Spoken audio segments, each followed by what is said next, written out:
This episode has been brought to you by JustNForm.com.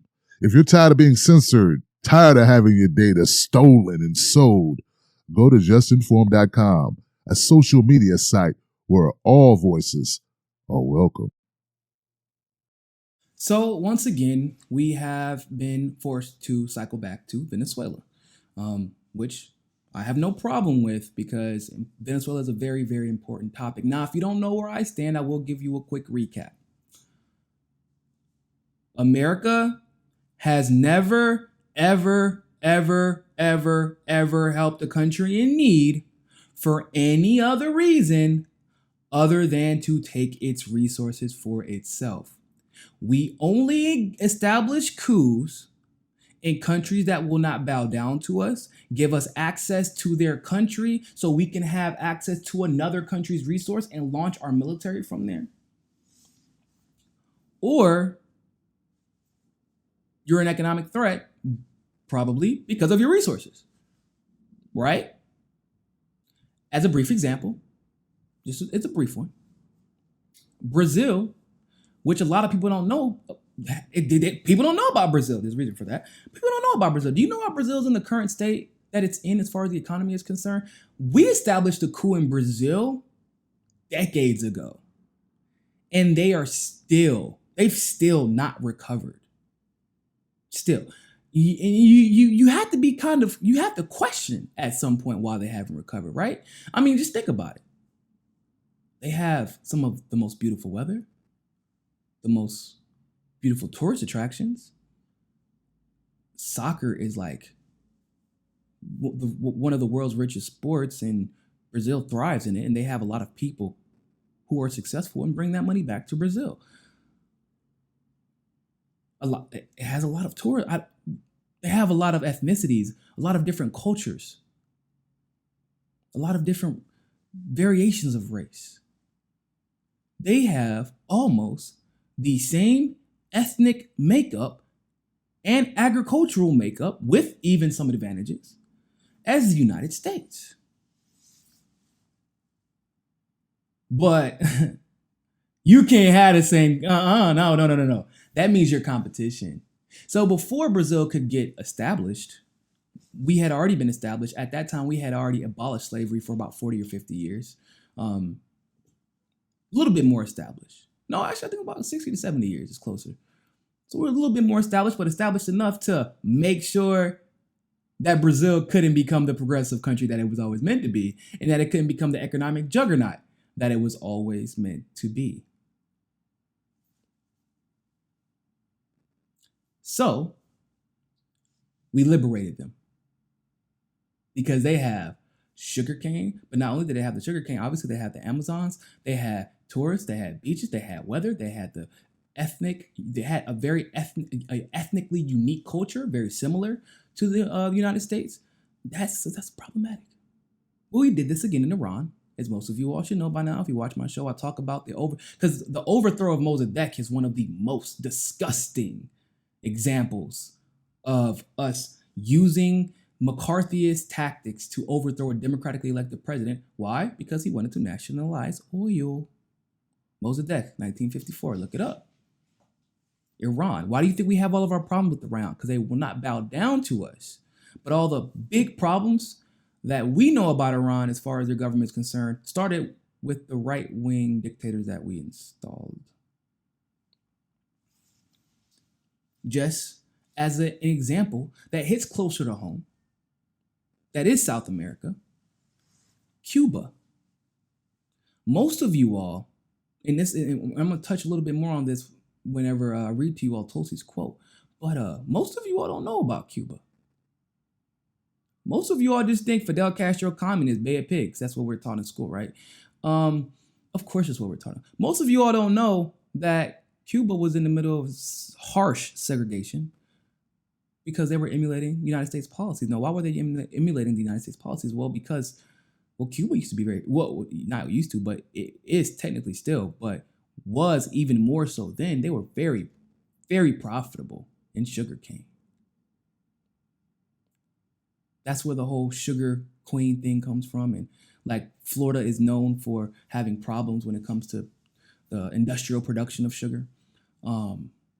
There's a reason that's connected. Those are not as mutually exclusive. Fidel wanted power to the people and wanted to desegregate. But most of all, why do you think Fidel had trouble? Well, he didn't have trouble. He had trouble after he won. But why do you think it didn't take much for him to overthrow that administration? Because that administration was ran by Batista, who was an American puppet, who also employed other elitist Cuban white people into the American sugar cartel. And that was the only way you could be rich. That was the only way you could gain power. That was the only way that you could reach a certain level in politics to be of some prestige in Cuba. That's what it was always about. The sugar. Sugar is a lot of money, people. One of the biggest conversations had around the world is over sugar cane, in case you didn't know. So in Latin America, what do? We never talk about Batista, who was absolutely horrible as a leader. We never talk about that because we put him there. But we always talk about Fidel because he was just the most evil man ever.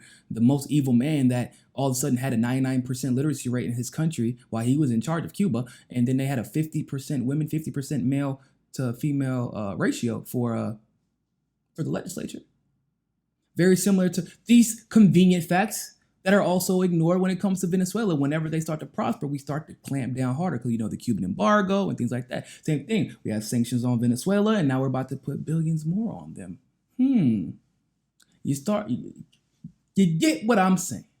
Now, Tulsi, like myself, understands enough history to know, and this looks really familiar. I think I've read this book before. I think I've seen this movie and the sequel. And the sequel to that sequel, and the sequel to the sequel to that sequel.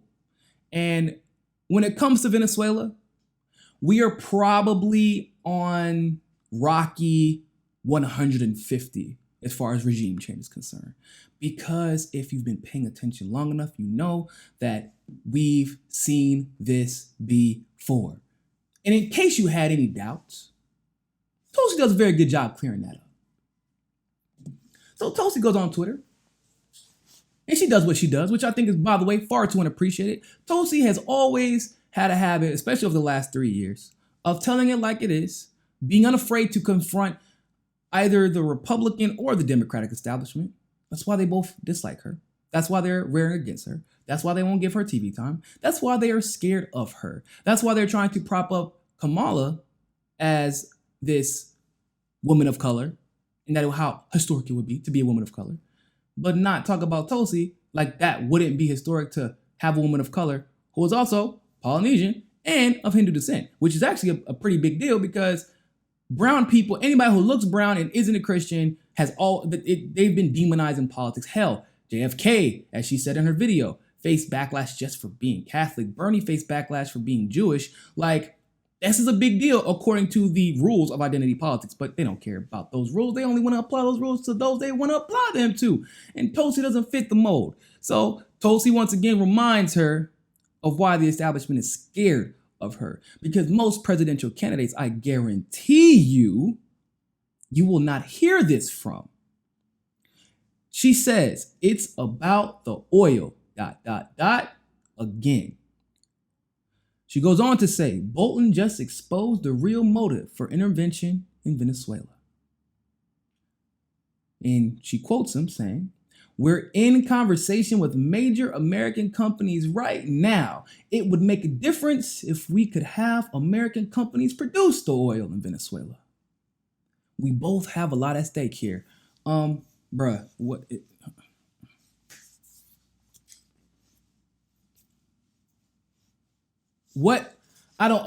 Okay, first of all, if you were watching this video,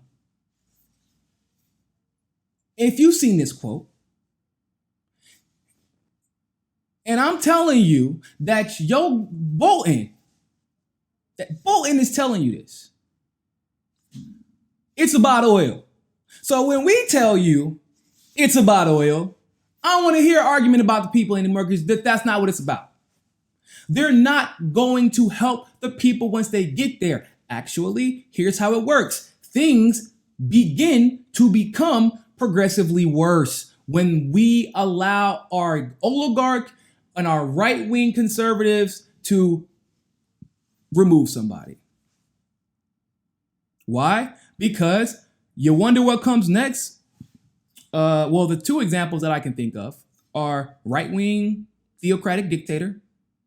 Why do you think we're so cozy with Saudi Arabia? We're so cozy with all the countries that have right-wing theocratic regimes. All the country with people that we put in as far as right-wing theocratic regime, because that's what we do. We don't put in progressives. Don't ever think that. We never do that. So, why do you think we're so comfortable with that?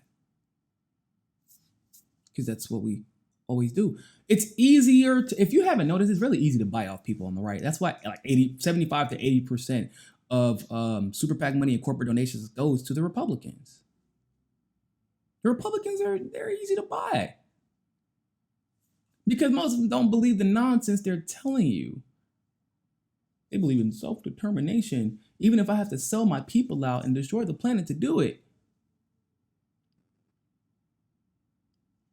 So we put in a right-wing dictator. No, and it's weird to me because nobody questions that.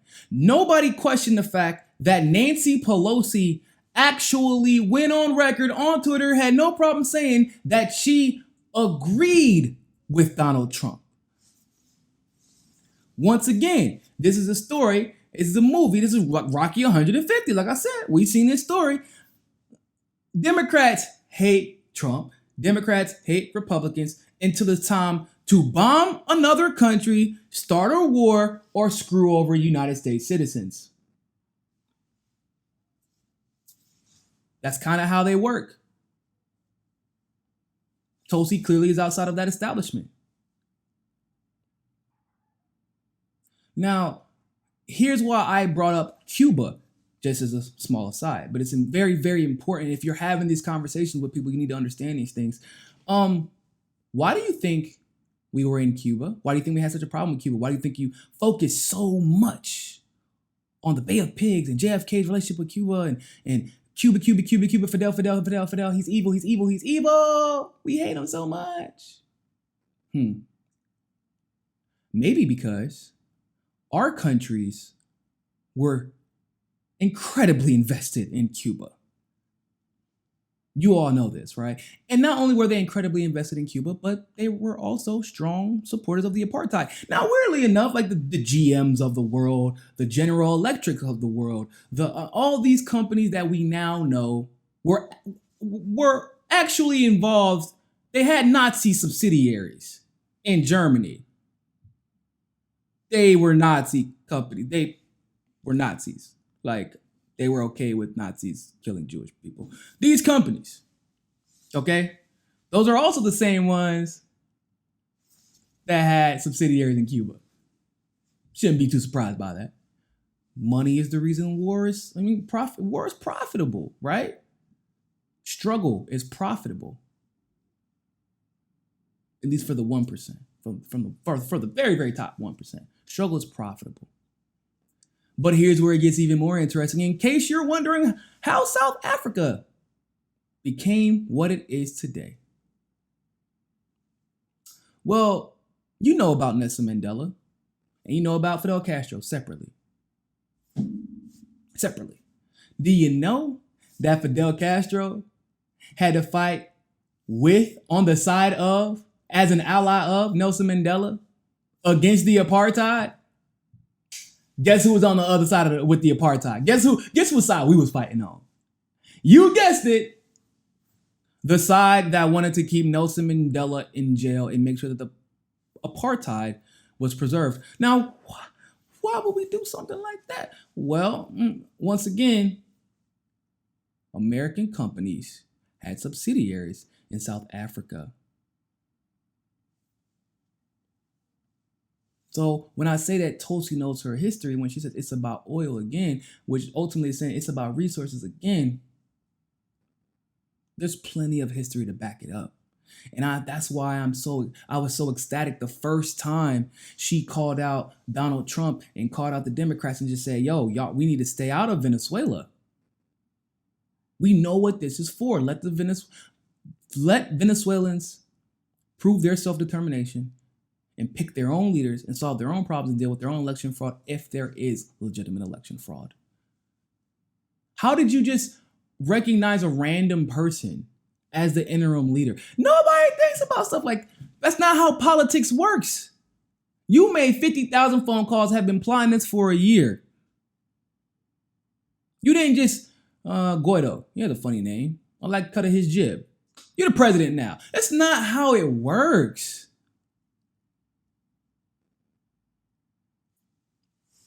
It's not how it works.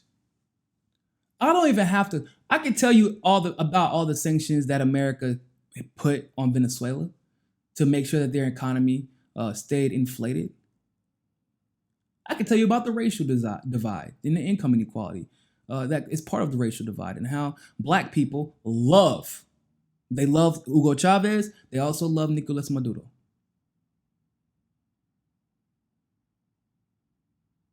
I can tell you that. I can tell you all the minutia. I can tell you all that, but it doesn't matter. You shouldn't even need all of that because as Americans, as well-educated Americans, as intelligent Americans, which I know many of us are, with all the access, with all the internet we have too many examples of patterns of behavior. And if you are succumbing to another example of a clear pattern of behavior, then I'm going to assume that you're probably in an abusive relationship that you can't get out of because I'm sorry, it's different this time. No, it's not going to be different this time.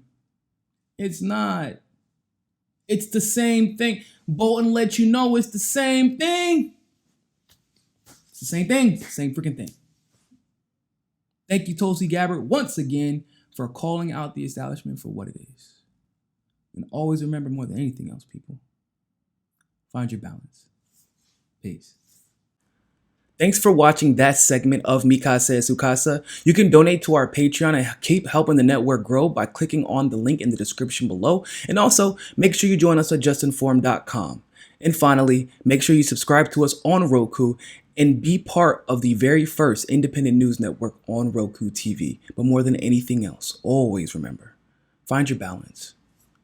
Peace.